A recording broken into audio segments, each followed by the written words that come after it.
Well, good morning. Happy Saturday morning.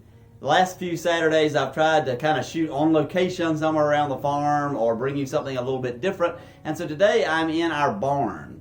And I just love this barn. It just has wonderful smells.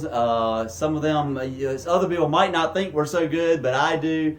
But it has this wonderful lived-in smell and wonderful barn smell. It's really nice to be out here when it's raining and hear the rain on the tin roof.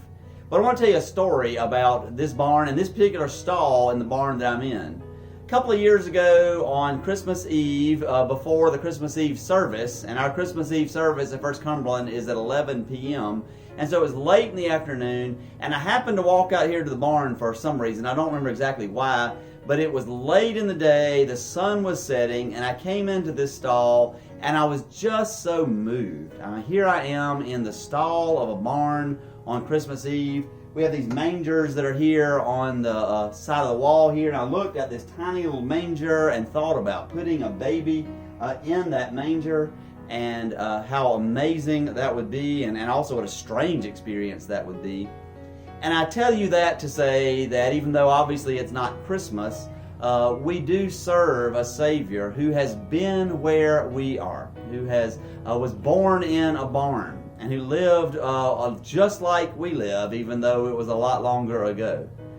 We are told in Hebrews that Jesus faced every temptation that we face, and that doesn't only mean temptations to sin, I think it means that he faced all of the different kinds of trials that we have as well.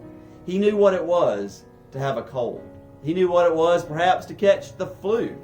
He didn't know what it was to have the novel COVID-19 virus, of course, because that's a new thing, but he did know what it was to feel sick and to be sick. He almost certainly knew what it was to have a loved one to catch some disease and to succumb to that disease.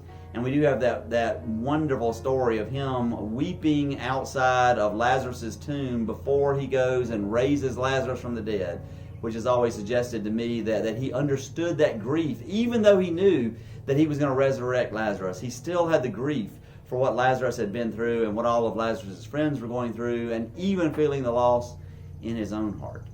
And so on this Saturday, as we are doing whatever it is that you might do this day, and I hope that you'll find a way to have some fun today. It's a beautiful day. I hope you also will think a little bit about the fact that Jesus knows what it is to be where we are. He knows what it is to face an uncertain future. He knows what it is to face all of the things that we have faced, and to be understood, I think, is so powerful. And then to know that Jesus went through death for us, so that even though he understands all of those things, he's also done something about the human condition and our greatest enemy, which is death. And that is even more comforting and astounding and wonderful.